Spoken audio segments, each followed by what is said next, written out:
radiodifusora e a CTI.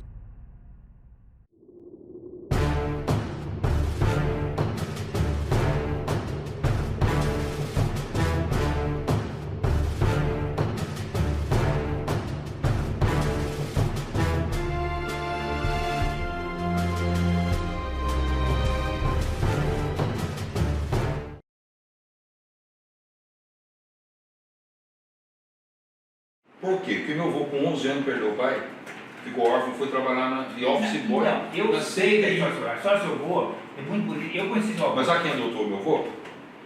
Pérez Bizarro. O Dr. Félix tratou ele como um filho, tá? Porque, ele foi tratado como de casa mesmo. E realmente ele tinha uma admiração pelo Dr. Félix muito grande. Mas o grande lance dele, a grande sorte que meu avô deu na vida, é que o pai dele morreu, ele era muito novo e ele tinha 5 irmãs mais velhas. Ele nasceu em Taubaté? Ele nasceu em Taubaté. E os pais dele? Os avós dele? Então, os pais dele é o Pietro Amadei, que é da Itália. Ah, então ele é filho italiano. Ele é filho italiano. O pai dele é italiano. Eu sou bisneto do italiano. E a mãe dele belga. Quando eles vieram para cá, eles fundaram uma cervejaria, porque a minha bisavó, Anastácia Berings, sobrenome meu, o Berings é da minha bisavó, porque na Europa você põe o nome do marido primeiro. Então a madeira do bisavô. E a Anastácia era Berings. E eles faziam cerveja porque a família da Anastácia, na Bélgica, era uma família de cervejeiro. A avó dele?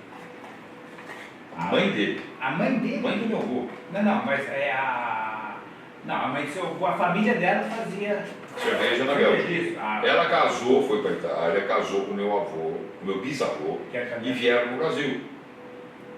Em 1880. Brasil, Taubaté ou São Paulo? São Paulo também, né? Taubaté. Vieram em 1880 e eu não sei quando. Entre 80 e 90. Essa época que os italianos já em massa para o Brasil. E eu acredito que ele tenha vindo em 1885. Ele tinha 30 anos na época. Ele tinha 30 anos. 14 anos depois nasceu meu avô, que meu avô era de 1899. Entendeu? E ele morreu logo cedo. Meu bisavô, Café Espanhol, em 1909. Meu avô tinha 11 anos de idade. 10 para 11 anos de idade. E eles estavam super bem. A 4 de março inteirinha era do meu bisavô. A 4 de março inteirinha era do meu bisavô. Tinha Fábio Louça ali? Já tinha Fábio Louça? Não, a Fábio Louça era na 4 de março. Na 4 de março, veio depois. Isso, veio depois. Estou falando para você em 1880. 1880. Ele tinha uma chácara que era ali a rua 4 de março inteira. E era cervejaria. Ele estava se dando bem, ele produzia, vendia cerveja para Taubaté, para Tremembé, enfim. E ele estava se dando bem. Eles viviam bem.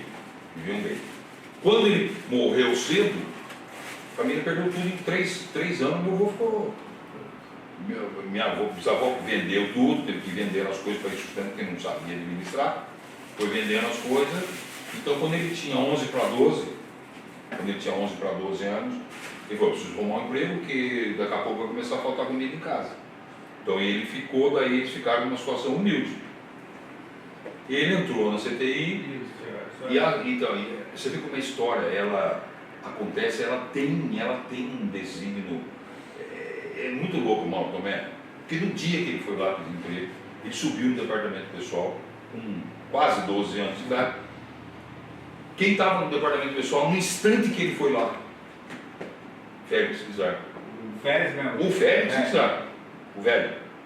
O Félix Bizarro virou para ele e falou: como você quer trabalhar aqui com essa idade? Ele falou: meu pai morreu, eu preciso ajudar a mamãe, eu tenho 5 irmãs, nenhuma trabalha, a mamãe não trabalha, eu preciso ajudar, porque o nosso dinheiro está no fim. O dinheiro todo que sobrou do papai está no fim, eu preciso trabalhar. O Félix já falou: você vai trabalhar amanhã, você vai trabalhar, ele contava essa história, você vai trabalhar já, vai começar amanhã, e vai trabalhar do office boy comigo. Você vai ser o meu office boy, não vai ser o office boy da fábrica. vai ser o office boy do escritório, lá da direção. Puta que pariu, meu avô, legal. E com esse dinheirinho do office boy, ele sustentou a família dele, da mãe e 5 irmãs, vivendo de uma maneira humilde, logicamente, mas sustentou legalzinho. E o seu Félix falou, você tem um compromisso comigo. Qual é o compromisso? Você vai estudar contabilidade, você vai fazer a contabilidade da CTI. Mas como? Não sei. Não, você vai estudar, eu vou pagar o seu estudo. Então o que acontecia? Ele trabalhava de dia, estudava de noite, molecão, com 14 anos. Com 17 ele se formou. Era técnico em contabilidade na época. Não tinha faculdade. Não tinha nada. Aí o que aconteceu? Ele começou porque o meu avô, o Félix Guizar, que era um cara de confiança para cuidar do dinheiro da vaga. Então ele formou meu avô. Então meu avô com 17 anos se forma na escola do comércio. Era na Rua das Palmeiras. Aquela uma mesmo, né? Onde o Olegário Barros ali. Em frente em frente do Sacramentinho, em frente da igreja lá. Ele se formou e passou a ser o contador do Félix Guizar. Mas o que acontecia? Ele almoçava na casa do Félix Guizar. O Félix Guizar levava para cima para baixo, e tal, né? E com 22 anos ele dá a gerência geral da CTI com o meu avô. Seu avô foi gerente da fábrica? Gerente geral da fábrica. Não, da parte administrativa. De gestão mesmo. Não a operacional. A parte administrativa ele passou a ser o gerente. O que causou até um problema do Félix com o Alberto, com o Raul, etc. Porque ele não tinha colocado os filhos, colocou o meu. Mas os filhos eram tudo milionários, bagaralhos, os caras estavam em outra pegada. Esse gerente fica lá até 10 horas da noite fazendo contabilidade. Vai o meu avô, com 22 anos, ficou rico de novo. Porque como gerente administrativo de uma baita indústria daquela... Naquela época também, pô? Porra, bicho, ficou rico rapidamente. Tanto que ele, numa maneira de retomar a raiz dele, ele comprou uma tremenda de uma casa na 4 de março, que é onde hoje é a OAB. Ali no 4 de março, ali? De frente à faculdade de engenharia e tal. Só que aquela casa aí até a Rua Barão tinha um puta de um pomar e tal. Foi onde eu passei minha infância. Toda a minha infância eu passei lá na casa do meu avô. Eu era pitiquinho, eu falando pra você, começo da década de 60. Não precisava fazer uma casa daquele tamanho, mas ele fez questão de fazer uma mansão. Você entrava no carro dentro da casa. Uma mansão. Mansão. E ele fez por quê? Porque ele nasceu ali, lá e eles perderam, tiveram que vender tudo. Ele foi lá e comprou, fez uma puta de uma casa gigantesca, entendeu? E ficou ali até quando ele tinha 80 anos, 75, 80 anos. O doutor Félix fez muita coisa, né? Ele, em Taubaté, puxa vida. Ele era revolucionário, né? Ele era, naquela época, o cara tinha colônia de férias, Ubatuba dava férias para os empregados, não existia isso, né? Ele dava férias para os empregados, cuidava dos empregados. Falava para a gente, falava que o Dr. Félix era um cara admirável, e ele dava exemplos. Disse que o Dr. Félix era um cara tão admirável que ele, chegou uma época na vida dele, disse que ele escreveu um livro para ensinar para os filhos como os filhos procederem, e deu um exemplar para o meu avô. Ele fez 5 exemplares do livro lá que ele deu para os filhos, deu um para o meu avô. Um para o meu avô. Deu para o meu avô. O meu avô tinha uma admiração e uma gratidão muito grande por ele, sem dúvida nenhuma. E você vê, o Dr. Félix, toda vez que o Dr. Félix viajava, trazia presente do meu avô. Olha só, esse aparelho veio acabar com o meu avô como? Dr. Félix. A máquina de escrever? Dr. Félix. E foram as coisas que foram determinantes na vida do meu avô. Foram determinantes.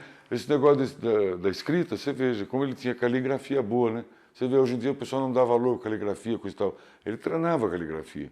A caligrafia dele era muito bonita, a letra dele, era muito fácil de ler, né? Hoje em dia o pessoal escreve e você não lê nada.